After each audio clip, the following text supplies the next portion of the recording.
All right, I think we're live. We can go and share all the links to all the pages.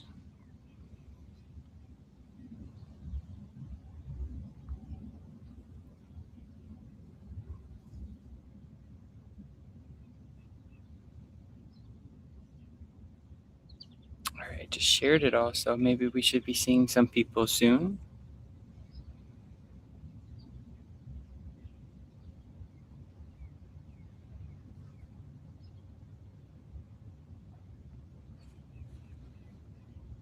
Hi, Susan. Hi, Lindsay.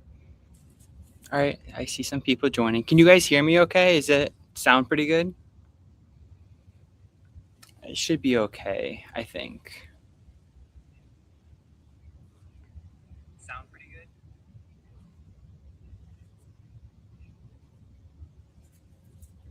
All right, good. You could hear me. I believe so. All right, so today we're going to be, oh, Lindsay said it's good. All right, perfect. So today we're actually going to, I have this little corner in the garden right now. So if most of you don't know, I just started or just basically finished up a whole pool construction. So I had this one little empty spot and I was thinking about doing a pollinator corner with some really cool pollinator plants and some of the friendly roses that we just dropped. So I think this is gonna be a perfect spot. So I'm gonna let a few more people join and I'm going to give you a little tour of the whole area and kind of give you an idea of where I'm planting everything. I know, yes, I'm gonna show you guys how to do drip. So I have drip already in a bed over here. Um, and I'm gonna tap into it and I'll show you how easy it really is and how to even start it up because it's so easy. And I feel like so many people think that it's a lot more complicated than it really is, but it's really not. Hi, Ashley. All right, we're getting some people joining. So I have a few plans today. I have a clematis up there in the corner, and I have three of the friendly roses. So two I defoliated, and then one I left some of the leaves on. I've had these for maybe 2 weeks now, and they leaved out so fast. But I wanted to defoliate those two just to show you like what it's gonna look like when you get them. So when they shipped them to me, they wanted to ship one that had its leaves on and actually even had flowers just to see how it would ship from California all the way to Connecticut because it's a pretty long trip. So it actually did pretty decently, but it's still I think it's better to defoliate them when shipping because they don't look the nicest sometimes. But the one that came to with the leaves and had flowers on it, almost immediately when I took it out of the box, it was just covered in bees and pollinators. Like that's how pollinator friendly these roses are. Like I don't know how to more to explain it. If I take it out of the box and there's immediately bees on it, I think that's pretty cool. So, and I also have a nepeta, which is cat's mint. So that's probably one of my favorite perennials to use in the garden. Not only is it perfect for the pollinators, it's such a good companion plant for the roses because in reality, roses don't bloom consistently all throughout the season. And the roses, sometimes there is the emptiness underneath the rose bush. So you want to add just a little something under there. So the catmint, or it's called nepeta, it adds that little, just the color and just the little wispiness that fills in the emptiness underneath. Hi, everyone. Hi, Heather. Hi, Elena, Crimty, Steve. All right, we're getting quite a bit of people. Elizabeth asked, do I grow cosmos? So I have right up the street from me, I have a little community garden and I have my own plot that's all fenced in and it's only mine. So I plant a lot of my cut flowers and stuff that I don't necessarily have room to plant in the garden. I use that space to kind of just experiment and do all that. So I do have a bunch started over there. They're only a few inches right now, but I'm excited to see those. I planted some of the really cool, pretty varieties, like the cupcake series, and all the really pretty double, like fluffy ones. So that'll be really fun. Ashley said her roses are trash right now. So honestly, mine are too. I just filmed a spraying video this morning, and I'm gonna post that tomorrow because I know I from my last live or two lives ago, I started talking about spraying and fertilizing, and I told you guys that I was gonna do a little spraying reel. So I sprayed all my roses this morning, and I showed you what I use, how I do it. Hi, Mary Jen. Yes, I could show you, Joe. Yeah, the double clicks they're so pretty. So back to spraying. So I finished spraying all my roses yesterday, and I mentioned now is a great time for me to spray necessarily because we just actually had up to 6 inches of rain just the last couple of days, and today's one of our nicer days. That's why I changed the live from yesterday to today, because like the weather's perfect right now. But almost 6 inches of rain. And you know, when it rains, what that brings is all the humidity and moisture, and that's when all the diseases start coming. So preventative spraying, I know some people aren't crazy with spraying. I have to, especially here in New England. Black spot and powdery mildew is going to start popping up like crazy now after all the rain. So it's a great time to spray right now. Hi, Holiday. I know the heat's pretty bad this summer. The last like 5 days, we were in the high 90s. We had a 4th of July party on Saturday, and it was absolutely so hot. It wasn't even comfortable. There wasn't even like a little bit of breeze and wind like there is right now. It's so nice out right now. But I think it got to like 95 on Saturday, and it was just so, so hot and miserable. But it's finally cooling down.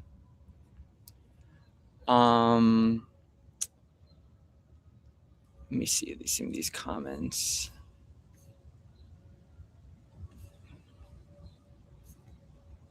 How do I use the Rose RX? So I use my Rose RX in a pump sprayer. So you'll see all that tomorrow in the reel. I prefer to use the concentrate version, which is in like the little bottle like this, because you get so much more out of your money. If you were to buy the spray bottle version of it, you're probably going to use, if you have quite a bit of roses, you're going to use up that entire bottle in just one session. So the concentrate, you're able to mix. I use a gallon pump sprayer. It's probably like this big, and it has the little pump on the top. I mix 3 tablespoons per gallon of water, and I spray all over my roses, and make sure to get underneath those leaves too, because that's where a lot of insects are hiding during the day. So if you cover your plant, I have pretty much good luck. I don't have any bugs or diseases on my roses. They look pretty good right now. What do I do for spider mites? Is there a spray I recommend? Yeah, so my last my last live where I talked about the sprays, there's a mite spray by Bonide. I believe it's called like Mite X, Mite something, and that worked pretty well. I only had spider mites one time on one of my boxwoods, and I was like, let me try to spray it, and it worked pretty well. So I do recommend that. I can drop the link after. So if anyone's new here, I mentioned that I'm going to be planting a little pollinator corner in the corner of we just installed a pool, and I created a whole flower bed along this fence, but there's just one little empty spot. So I was like, what can I plant here? That's easy, low maintenance. I wasn't really crazy about adding a ton of roses over here because I already have basically a rose garden on the other side of our yard. So I was like, what should I plant? And then I heard the friendly roses are going to come out, or were coming out. And I was like, I think that'd be a perfect spot to plant them. So I'm going to do a little pollinator corner over here. So I have each color of the new friendly roses. And then also from us, because we also sell clematis and other companions for roses, I ordered clematis. And then I also have a nepeta, which is the catmint right there. And I think this will be a really pretty corner underneath this new birch tree I just planted to add a little shade eventually. I think it'll fill in this corner perfect. But I'm going to grab you guys first, and I'm going to show you what this whole area looks like now. So it's kind of hard to get to. I have to step over the chair. But we just installed this pool, and I'll show you what the entire bed looks like. I hope the sun's not pretty bad. Try to get out of the sun. So I have the bed starts right here. So this shed was original. We've always had that shed right there. So that was kind of the only thing that was left in this yard, or in our yard back here. and I created a bed along the whole entire fence. And you can see I have boxwood, and then I planted a nepeta, the cat's mitt, in between each one. And then the terrace up, I had to install a little rock wall back there to keep the bed from going down. So I did a little, just, it's called like a dry stack. It's not cemented in. So I just kind of stacked the stones, which was really easy. And then I planted a whole row of the hydrangeas. Those are called All Summer Beauty, I believe. And then behind them, they're just starting to peek out. Those are all foxglove that I started by seed inside this past winter in my mindset that I was going to plant them back there. So they're just starting to come into bloom, and they're so pretty. So I'm going to try to show you. So that's what the whole space looks like. I don't know if you guys can see. It's hard with my computer. If I had my phone, it's easier to show. But that's the whole overview. And then we got a little pool shed. We're going to turn it into like a little like pool house kind of. Right now it's empty, but maybe next year we'll kind of get it all finished, put a little bathroom in there, which is pretty cool. But I love how the space came out, and it's just, I'm so happy with it. So now is the fun part, is adding all the finishing details and doing like little planting projects. So I'm going to bring you over there. Here's another little better view. So these are some more mature nepetas. I planted these, put you guys down, you can see. So these are some more mature nepetas. I actually planted these, they were like half the size when I planted them, maybe 4 or 5 weeks ago, and I just can't believe how much they've grown. And right now is actually a great time. You could cut these back halfway. So once they start flopping over like what they are right now, you could come in with your shears and you can go in and you could cut these probably like right around like right here, and they're going to start filling up with new growth, and they're going to look like brand new plants in just a few weeks with another set of flush blooms and all of that. So I think I'm going to do that this week. Because we had our 4th of July party, I didn't really want to cut these back so much because I didn't want to really look like nothing. So I'm probably going to go through and trim them all up just to get them a little tidy. But these, I have so many of these scattered around my entire garden. The bees actually, like, they absolutely love them. They're covered in them, but they don't bother, like the bees don't bother me or anyone. People think, oh, I'm going to plant pollinator plants, or I don't want to plant them near my house because the bees are going to bother you, especially by the pool. If you don't bother them, they don't bother you. And they just add such a nice, delicate look to the edge of the patio, because I didn't really want so much stone everywhere, as you can see. I really wanted a limited patio space around it. It's just a softer look. So let me get you guys up. And then these, let me try to sit down. So these are all my hydrangeas. These are the All Summer Beauty, and they're just starting to come into full bloom. Such a pretty color. They're like a mix of like purple and blue, just so pretty. And they're just filling in. These things were so dramatic. I actually posted a reel. I don't know if everyone saw it. When we were having those really, really hot days, they wilted like crazy. They almost look dead every single day because the sun comes up in the front of our house and it goes all the way around and it sets behind where I am right now. So they need a lot of water to be happy. But I share that even though they're really wilty during the day and the ground is wet, they don't need more water. They actually shrivel up a little bit and look a little wilty. That's actually their like nature's way of protecting them from the sun from burning. So that and then you can see they're in perfect condition, because during the day these things look completely dead, and just you have to trust the process. And then behind me I have all the foxglove. They are also another really, really good companion plant for roses, because like some of you guys said, some of your roses, they don't look the greatest right now. And it's normal because spring just passed, the roses push their first flush, and they're getting ready for their second set of blooms. But during that time, when they're preparing for their second flush, you want still some color in your garden. So these foxgloves are just starting to come into bloom right when the roses aren't blooming. So it's really nice to have different staggering plants in your garden just to have a mixture of blooms. But I started these ones from seed. They're called the Dalmatian series. So I don't know if there's a lot of gardeners that know, but some foxgloves, or most foxgloves actually, they'd only bloom the second year. So you plant them, they're just little green plants the first year, and then they bloom the second year. They're called biannual. These varieties, the Dalmatian series, they actually bloom first year. So you don't have to wait that whole first year and not get any flowers. But they look so good, and they're doing exactly what I wanted them to do. So let me go back and answer some comments. It's hard to see on this. Oh, and then, so this is the spot that I'm doing the little pollinator corner over here. So I kind of ran out of the hydrangeas. So there's just this empty space right there. So that's where I'm going to do this little pollinator corner. All right, let me go back over here. Let me sit down, answer some more questions.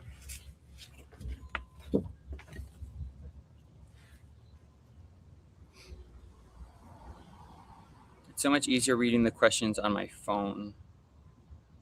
All right, let me go back. Oh, I can't see them all because I didn't have it open. Let me scroll up.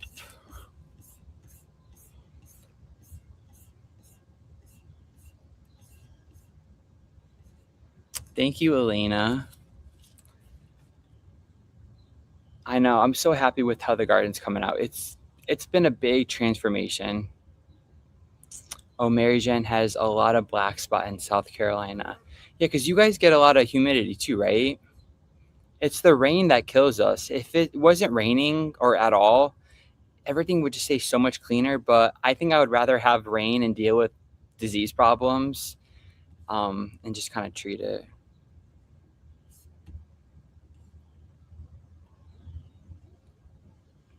So this locate like where I'm planting right now, it actually gets full sun almost all day because it's almost 7:30 right now here in Connecticut.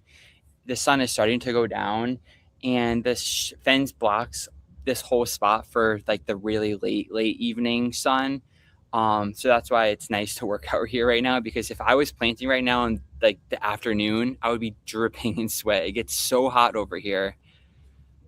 So yeah, it's pretty sunny for where I'm planting right now. Oh, Mary Jen said, "Can I sell plugs of Lisianthus?" So that's actually one plant I have the worst luck growing. I can't grow Lisianthus for anything by seed. If most of you guys know, it's so hard. You almost, for me, around early to mid May is when we can plant all of like our seedlings and all stuff like that. So if I wanted to plant Lisianthus, it's recommended for me to start them probably early January, because they take so incredibly long to grow. It's almost like it doesn't even look like they're growing when they do start. I've tried so many times and I just can't grow them. So there are some other companies that you could get Lisianthus and other plugs like that. But it stinks because you have to order so much of it, and it is kind of expensive, only if you want like a handful of plants. But sometimes it's best to just look at like the nurseries and stuff. I've lucked out. One of my nurseries had 6 packs of Lisianthus, so I was able to get a few of them in different varieties for pretty cheap. Thank you, Susan. Thank you, Skylar and Lisa. Thank you.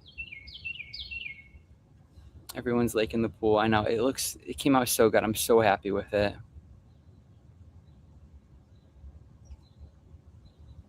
Yeah, Nepeta grows so fast. So I actually have one of the Nepetas right here. Oh, it doesn't have the tag though. There's one I didn't plant. There's a giant rock right here and I need help lifting it. And I always keep forgetting to ask someone for help. But it doesn't say, oh, this is called Walker's Low. I think that's what these new varieties are. But it's Walker's Low. This Nepeta is a purple Nepeta. I don't believe if there is a white Nepeta, but that would be really pretty. I've heard some gardeners say the Nepeta does self-seed. I actually haven't had it self-seed. I wouldn't mind if it did because it is really pretty, but no, I haven't. Ashley said she doesn't like Nepeta. Really? It's one of my favorites. It does have a scent. It's like an herby scent. Not like not like lavender, but it has a nice fragrance.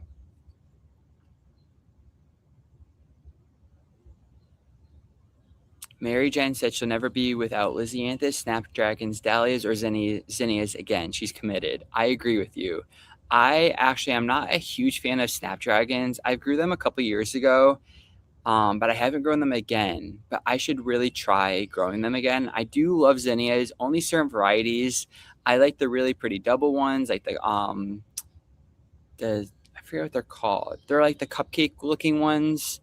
I think it's called Cinderella Peach is really pretty.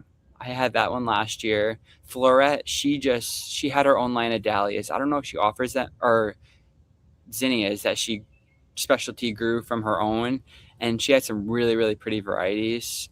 Um, but I do have a handful of different kinds growing out in the garden. Yeah, so all my flower beds, they're all on drip. I have everything go off every day. Most of my beds, like for the hydrangeas, I actually have them get watered every single day because they're they're heavy drinkers and they drink a lot of water.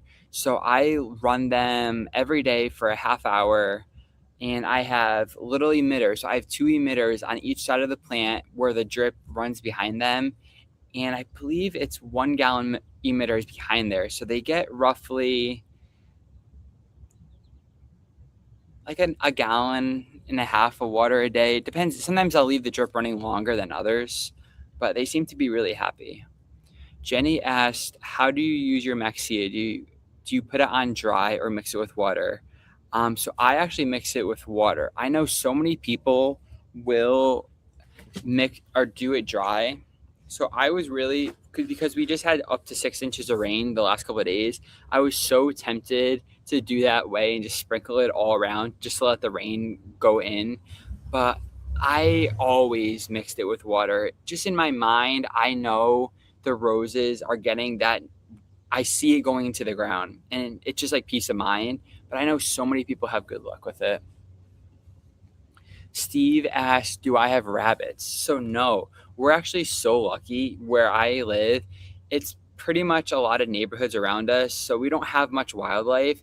The most wildlife I see in the garden is a squirrel. At night, we have the occasional raccoon. Other than that, nothing. So we're really lucky because I know some people have so many problems with deer and all that. A deer's never came anywhere near our garden. I know, Mary Jen, I should plant a butterfly bush. I had one and we had a pretty bad winter a couple years ago and the snow totally just like flattened it. So that's on my list because I think it would be really pretty to tuck one or two of those in the garden. So Joe said, mentioned coneflowers. So after I plant these really quickly, I want to actually show you over there because my coneflowers are absolutely incredible right now. They're in peak bloom. So I really want to show you those. And the pollinators love those too. Dee's going to be crawling in the garden tonight. Come on, Dee. You're welcome to it. Happy belated birthday too. Oh, Mary Jen said she did her Lisianthus in November, which is crazy. It's just insane how long they take to grow. Lisa said she got plugs from Farmer Bailey. That's where I did too. But they are expensive and you need to get a lot. I think it's like a tray of 100. So you have to have a good amount of space for them. And it stinks because most of the time, I think they only sell each flat by one variety. So you're stuck with a lot of just one kind.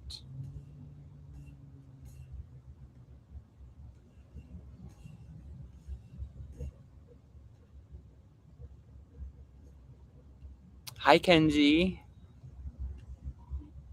I'm a little back on these comments. Let me try to scroll through them pretty fast, and then we can start planting. I know some people. I know my aunt. She's not crazy about the catmint either. It does can get pretty big, like what Ashley said. It could get messy. I actually like the look. I like to have it with the boxwoods because like my garden or like my garden Instagram, it's like my formal cottage garden. So I like the mixture of the really clean boxwoods, but then I also like tucking in the wild plants like this. It just adds that softness where it's not crazy formal, but it just adds that little wispy. D asked what hydrangeas can stand full sun. So the hydrangeas that I showed a little bit ago, those can tolerate a good amount of sun. It just they need a lot more water than if you were to plant them in a more shadier spot. But the hydrangeas that thrive in full sun are all the paniculata varieties, such as like the limelights prime, and all those. And those do so well in full sun, and they're kind of meant for full sun. I've had them once before we had this new pool build and all these new flower beds. It was pretty shady back here because our neighbors just cut down a ton of trees. It was basically full shade back here all day. And I've tried planting the limelight hydrangeas back here, and I did get some blooms, but just not as much as they should.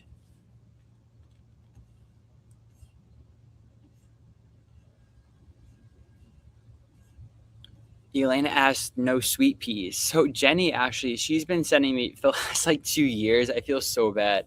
She's been sending me sweet pea seeds, and I don't know what it is with me. I either they get stunted for me or our weather is bad. This past year, it was my first year without a greenhouse, but I actually just got a greenhouse installed. So I'm hoping this year or next year is going to be my sweet pea year. This year, I thought I was going to do so good. I spent the extra money on like the really deep seed trays and all that. I still failed. So I'm sorry, Jenny. You have to send me more seeds. Mary Jen said she runs her drip for 2 hours every 3 days. That's actually the ideal way to do it. They say it's better to do really deep soaks than short little ones like that I do for the hydrangeas. For all my other beds, I do that. I will usually let it run for an hour or two, and I'll do every few days. I don't do that every day. Yeah, but they say the deep soak is so much better than just a quick little drink.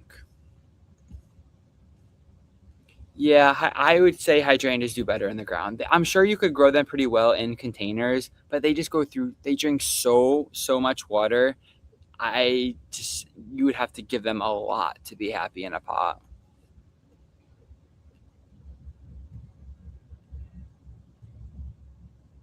Oh, Kenzie's still waiting for Cosmos to bloom. Yeah, me too. Mine are going to be a while. Oh, yeah, Lisa said they have Farmer Bailey Garden Club so you can get lesser amounts. I did hear that. I never tried that yet, so maybe next year I should try that. Ashley said she's jealous that we can grow hydrangeas. Yes, I don't know if I could ever live in an area without hydrangeas. They're my absolute favorite flower.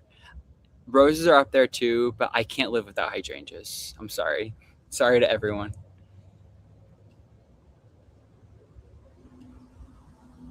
If you do container, you have to water every day and probably twice per day in a hot climate. Yes, because I think Morgan, you have the Sweet Starlight standards in a pot. I think I'm right. But yeah, you know that you have to water them like crazy. If you just skip one day, you're gonna wake up the next day and that thing is gonna be it's gonna look melted. So let me get started on what we're here for. Is I'm gonna show you some of the pollinator plants. So I'm gonna get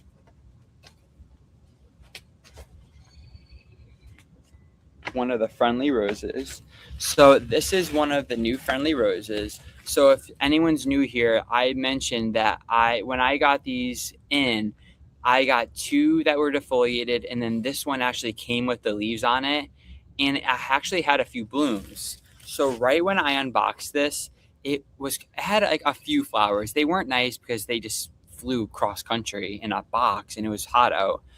So the ones that did arrive, they weren't looking the nicest, but not even. I turned my back, and I looked back at the plant.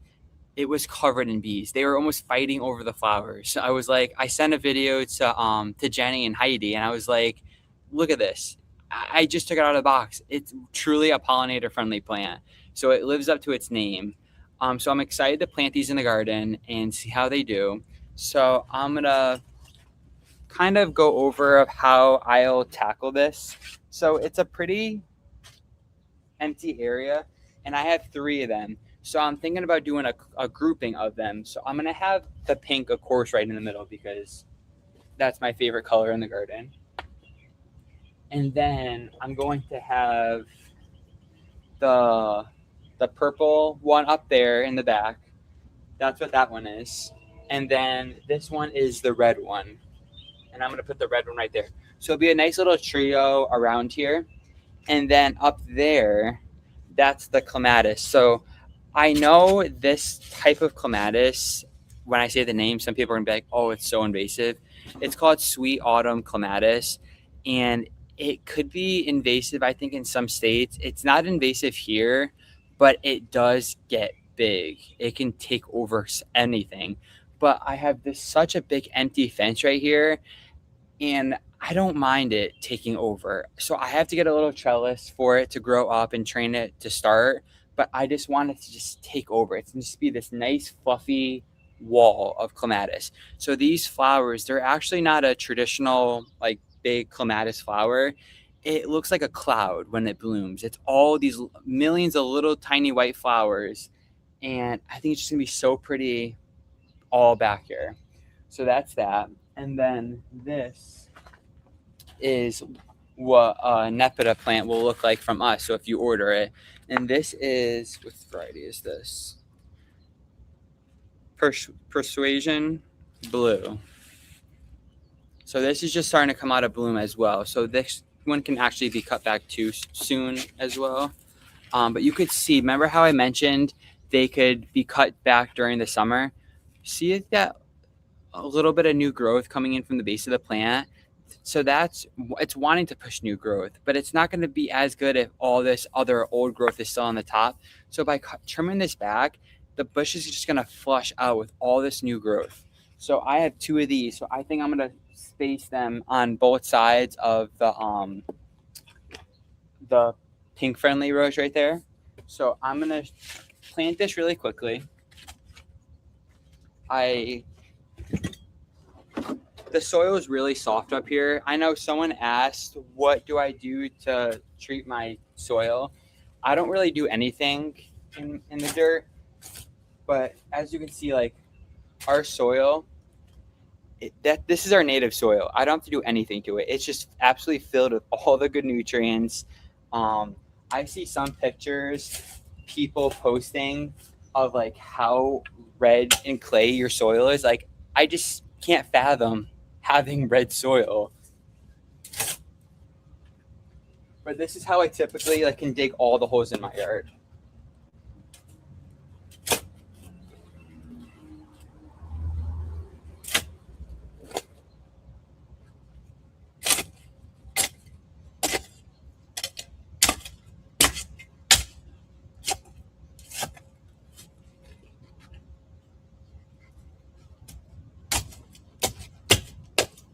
And these roses are own root, the friendly series. So you don't have to worry about winter dieback and all of that, because as long as the roots are still fine, the rose is going to come back free, which is really cool. That's the good thing about the on root roses. All right, so my hole is dug. And you can see I'm going to plant this rose right up to here, probably like where the yellow tag is, just enough to keep the plant stabilized.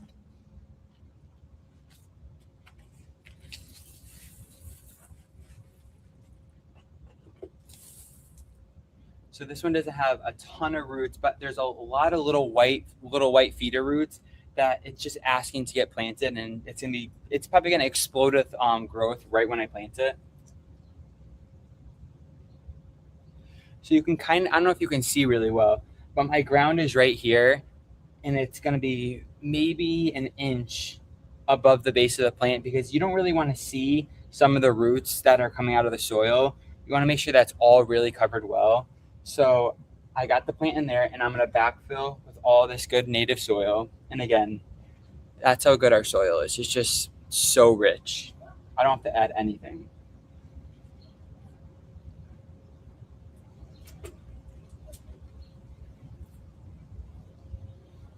And I like to press down firmly all around the plant. Keep it, make sure it's not rocking back and forth. And then now that this is all planted, even though I'm going to run drip to it, I like to water it in. I don't have a watering can with me right now, but if I did, I would give this a nice deep soak. Let me go rinse my hands quickly.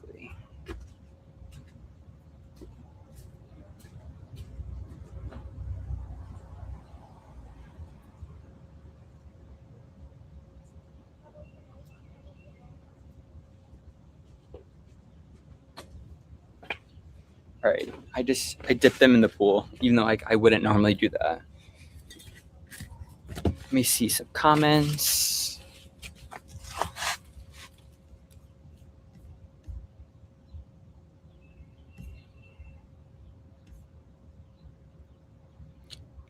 Yep, that was Morgan. So going back to before with the Sweet Starlights, I knew she had them because I seen her post a picture before and they looked really pretty.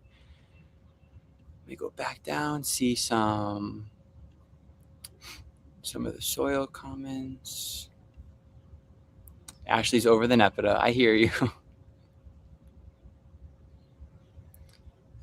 So jealous of your soil. I know, we're here in New England. Anywhere I dig a hole, that's what our soil looks like. And you saw how fast I can dig. It's so soft. It's not hard at all. And I could literally I could have planted all these plants in maybe 10 minutes. So not trying to rub it in, but we have the best soil.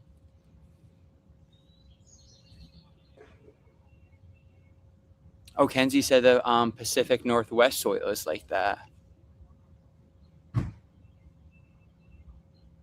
Morgan asked, what zone am I in? I'm in 7A. So it only gets, we never get in the negatives. It just gets in the low single digits, which is pretty nice. But some years it could get a little colder. But this past year it got cold, but we had more snow than anything. It wasn't like really, really miserable. We had a consistent amount of snow. And I'm right on the shoreline. I'm probably 10 minutes away from the beach. So it naturally just stays a lot warmer on like where I live than upstate Connecticut. I think upstate Connecticut is, even though I'm only like an hour and a half from the tippity top of the state, it could be a whole nother zone, which is kind of crazy. But just because we're on the shoreline, it just stays so much naturally warmer over here, which you would kind of think would be the opposite. Because I would have thought being on the shoreline, it would get colder because it's all the ocean air is coming in, but it's actually warmer.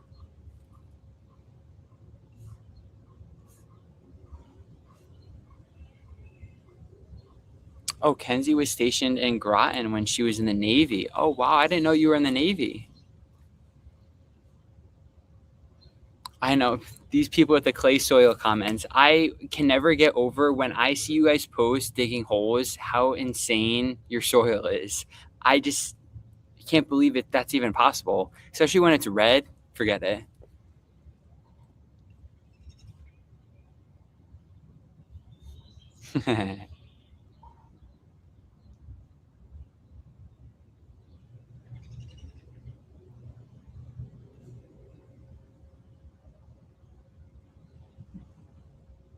Yeah, Skylar said she has tons of rocks. So you should have saw how many rocks they dug up when we were doing our pool. So we were kind of nervous that they were going to hit ledge, which is like just solid rock. But we were really lucky, and all the rocks they dug up, they weren't too big where they needed to bring another machinery in. It was actually, they were all able to fit in the bucket, even though some of these rocks were decent size, good sized boulders.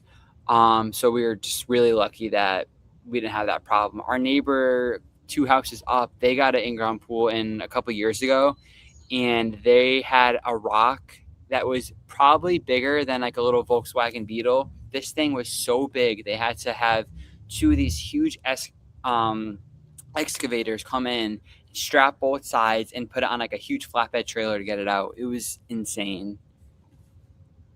Steve asked my favorite Austin. Right now, Elizabeth is really up there. It is so healthy in the garden. It never has a single problem. It's always budded up, ready to bloom. I also love Olivia. I share that one a lot. That's such a good rose. Silas Mariner is also another really great rose.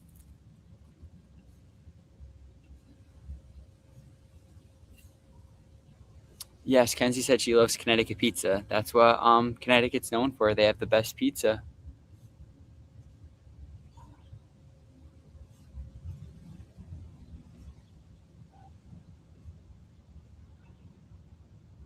All right, so yeah, that was that. So I'm not going to go through and plant all the plants because I know you guys want to see how to do the drip. So I just planted just the pink friendly for now. Um, but that's where I'm going to plant my clematis. So once everything's done, I'll post all this, maybe like a little quick video on Facebook so you guys can see it all. And then the nepitas, I'm going to probably plant on both sides of the pink friendly. So that's what I'm going to do with that. But I'm going to show you my supplies for the how to do drip. So this is just a portion. God, I almost fell. This is just a portion of some of my supplies. So to start right off, right from the direct water source that you're gonna get. Right, let me see. Let me just finish reading these comments before I move on. Ashley asked, "Am I planting the red friendly rose?" So yes, I am planting it, but that's why I'm planting it in the back so I can't see it because I'm not a fan of red, and that's gonna be the only red thing in my entire garden. So I think if I tuck it in the back a little bit, it should be fine, but we'll see. It might get moved somewhere else where I don't see it at all, but for now, it's gonna be back there. Morgan asked, "There's no way he can be planting red." Trust me, I'm just as shocked as you are. So let's leave it there. So these are some of my drip supplies. You always have to have a really sharp pair of clippers. I love my Felcos. These are Felco number 6. They're perfect probably for all you ladies, especially with like smaller hands. You naturally have smaller hands. I think when I just first started, I always had a smaller pair of clippers, and I've tried the Felco 2s. I believe that's pretty much of a standard size.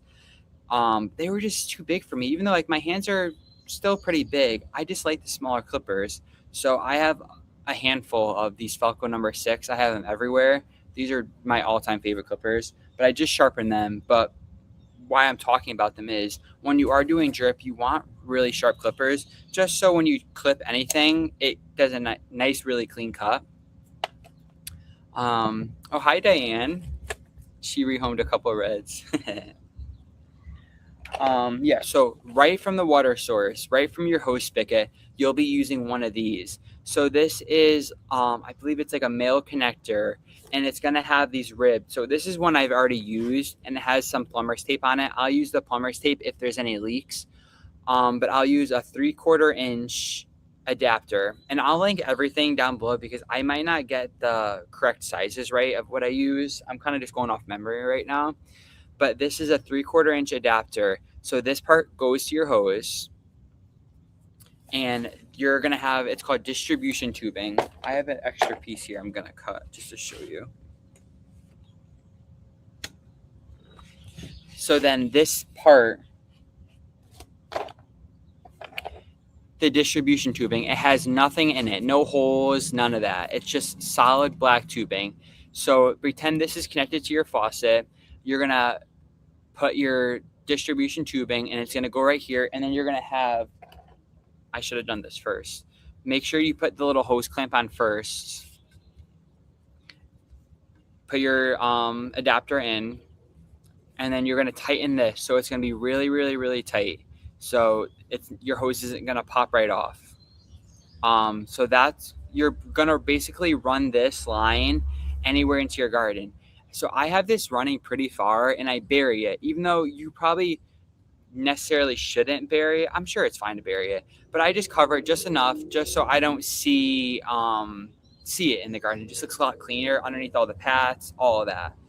And then when you run this into the flower bed, this is what it's gonna look like. So right here, let me see if I can turn this. So right here, you'll see this. This is how it would look running in the garden. Solid tubing. You could, if you have to cut a piece, or if I had a hole in this right now and I cut it, there's these adapters. They're 1/2-inch adapters, and they slide right in to connect any solid drip. But my favorite thing to do is, I don't have my little hole punch right now, but I have this little tool where it will punch a perfect size hole into this. I just have this little screwdriver. I'm gonna make a hole. So there's these little pieces. They're called adapters. So this one is 1/2 gallon, or this is a 1 gallon adapter. I usually like to use their red ones, and they're usually 1.5 gallons to 2 gallons, so you don't have to run your drip as long. But you can see there's a little barbed end. You'll push this piece right into the solid tubing. So pretend this isn't here. This is where the adapter is for your hose. Solid tubing, and then you can tap right into this main line with your adapters. Or I'm going to pull this out. And a lot of this stuff is so cheap too. So if you mess up, you can easily just pop these right out and do all that. Or if you want to put this adapter right into the solid drip line, this is called 1/4-inch drip tubing. So this is solid tubing. It has no drips in it. So you could cut any size piece you want of this, and then you could attach the end piece where the water comes out to here. Oh wait, no, I did that wrong. Don't look at that. You're gonna make a hole. I'm gonna use the same hole I just showed. This is a little 1/4-inch adapter. You put this adapter in, and then I'll use the 1/4-inch drip hose. Connect that to the emitter, like that. And then I'll connect this emitter to here. So I could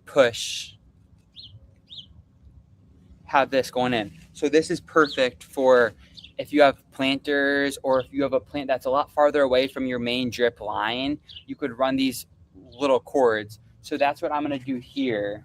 I probably actually won't show you exactly how I'm going to do it, but because this is a pretty good explanation how you can see pretty well.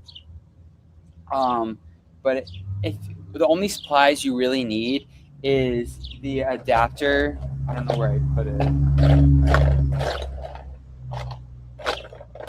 The adapter for your faucet, and the solid drip tubing, and then the 1/4-inch tubing with the little emitters. And other than that, you're basically set right up. Let me see if there's any questions. There's like a fly biting my leg, and it's driving me crazy.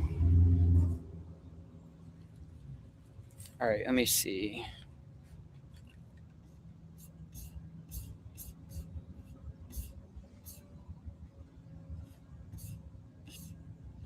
I'm sorry, that probably wasn't the best explanation. I might have to just film a video and post how you do it. I know so many people have been asking.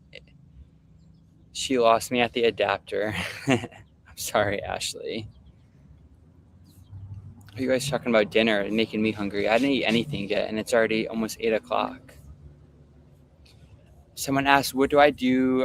What I use to mulch? So this is my absolute favorite thing to mulch with. It's called sweet pea. It's a type of like compost. You can see it's really shredded up, like a barky material. That's my favorite. And it looks like dirt, but it also is mulch too. Because I'm not crazy about the really big chunky mulch, but this works really good.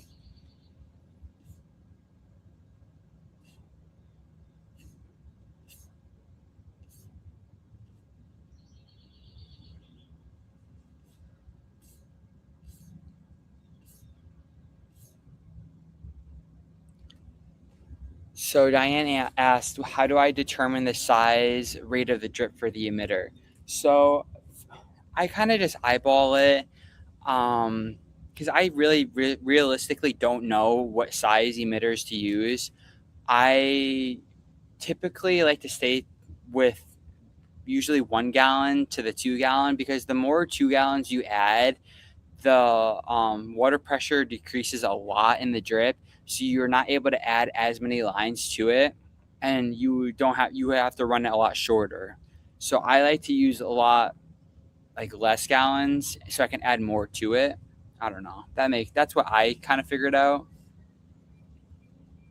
Yes, Holiday said her low pressure isn't good for this, because you do need strong water pressure to supply all this water for the drip, because I have all these boxwoods and Nephidel on the patio, all the hydrangeas, my trees up above, everything on one drip zone, and it needs to put out a lot of pressure to do that.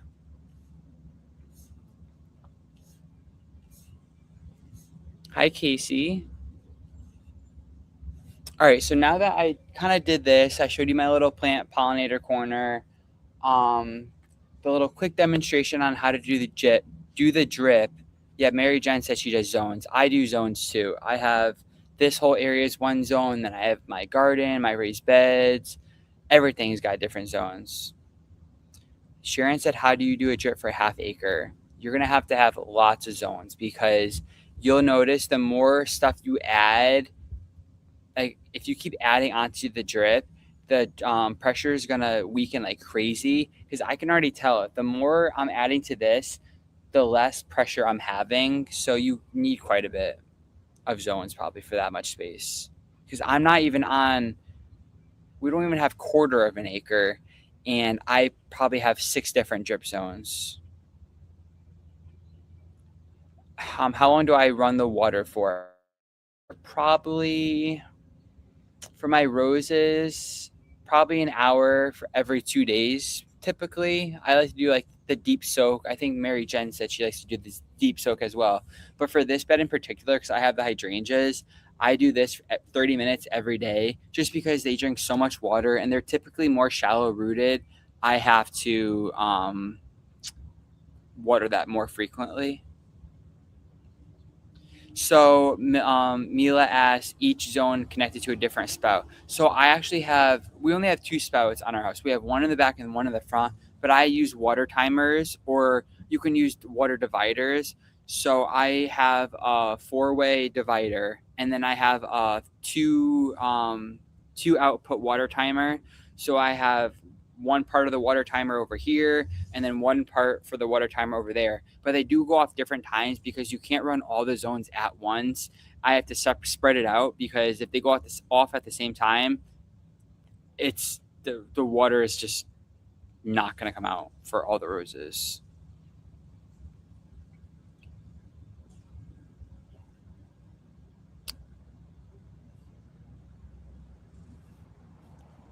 I'm probably making it sound a lot more complicated than it really is. It's really easy. Once you like just get the hang of it and do it, it's going to be pretty easy. Oh, they're talking about Costco. Costco, I love Costco too. We're always there. All right, so now that we showed all this, I don't know if you guys want to see part of my garden over there on the other side. All my coneflowers are looking really good right now. So maybe I'll grab you and we can head over there. Quick little garden tour. Try not to get dizzy. All right, I'm going to hold you close so it's not shaking so much.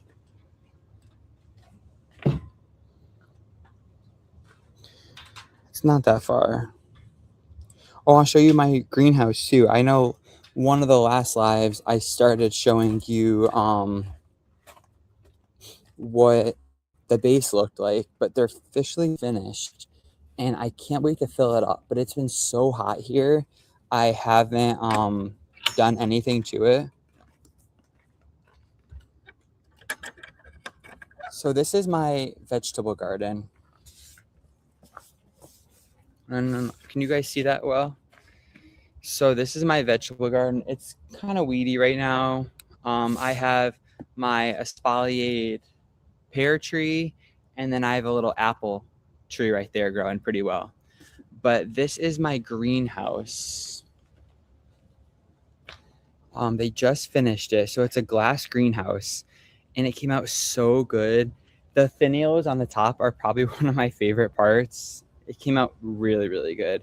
So it's empty right now, but I still have to fill it all up with all my stuff. But that's the floor I did. So I think the last one of my lives I showed you that. It's raised up a little bit, but it came out so good. Here's a little farther away. And then that's my flower shed right there, which you guys have seen so much of that. But let me show you here's a better angle over here. So there's my greenhouse, and then my flower shed, and then, oh, look at these. So most of my roses aren't blooming right now, but my sceptered aisles, they're just starting to come into bloom again. They're starting to bud up.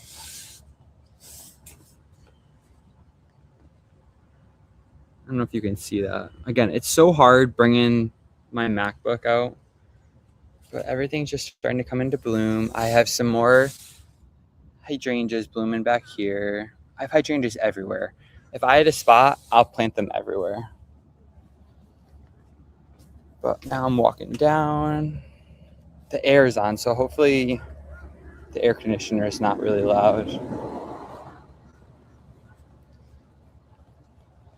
So here's my whole perennial bed. Can you guys see that well? But these are the cone flowers I was just telling you guys about. So I know Mary Jen mentioned them, but they're absolutely covered in blooms right now. A lot of these self-seeded. Oh my God, I just fell. How embarrassing. But that's what I get for trying to balance on one foot right now. But then I have some alliums. These are, I forget the name of this variety, but they are like a summer blooming allium. But I hear all the buzzing on the coneflowers right now. Yes, I'm fine. I didn't get hurt or anything. I just lost my balance. This is another really pretty clematis. This is called pink mink clematis. And I planted this maybe 2 years ago, and it came out, it's growing like crazy. It's so pretty. I wanted to cover this arbor one day. I have my little fountain going.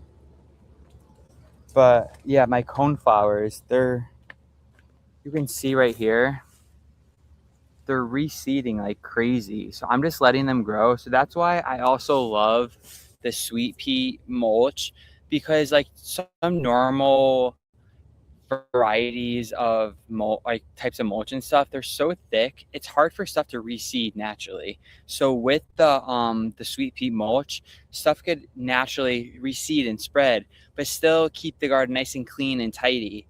So I found ever since I switched to the sweet pea, stuff is just naturally wanting to reseed.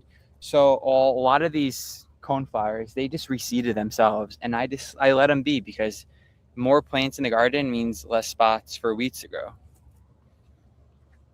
But these are my Olivias.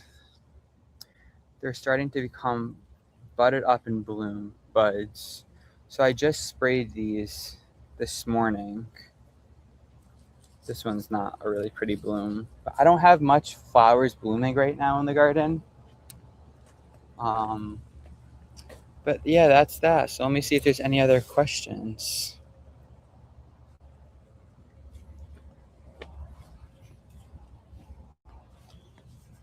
I'll try to sit down without falling this time.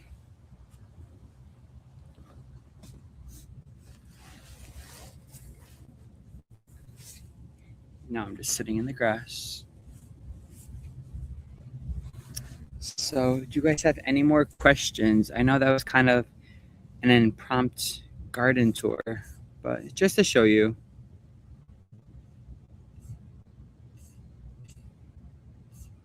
I know the coneflowers are looking so good right now. Such covered in flowers. Ashley, you're funny.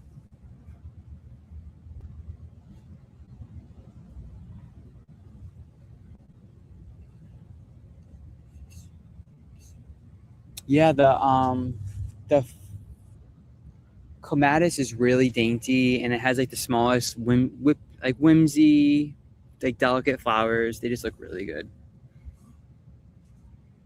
Now it's getting buggy out here. Little gnats drive me crazy. Oh, thank you, Yuri Yank. I know the fountain just adds a nice little water sound to it. She asked, how big is our property? It's really not that big. It's really small. In total, I think we have a quarter of an acre, if that. I make it work with tons of little space. I'm good at coming up with space, let's say that. Thank you, Casey. Thank you, Elena. Thank you guys for joining me. If you guys have any questions, I'll make sure to share some links for the drip in the group. I'll share that tonight. I'll make a little collage of everything. But other than that, I think that covered pretty much everything. So if you guys have any more questions, then I'll let you guys go. Feels so good out right now. It's 74 degrees, no humidity, the breeze is happening. It's perfect. Yes, Cassandra asked if I have a pond. I used to have a pond, but when we got our pool, it was kind of near it, so that had to go. But I'd rather have the pool than the pond, so I don't really miss it. All right, so I'll let you guys go. I think that wraps it up. Thank you guys for joining me, and I'll make sure to drop all the links in the group later. And if you have any questions, feel free to post them. All right, bye guys. Thank you for joining.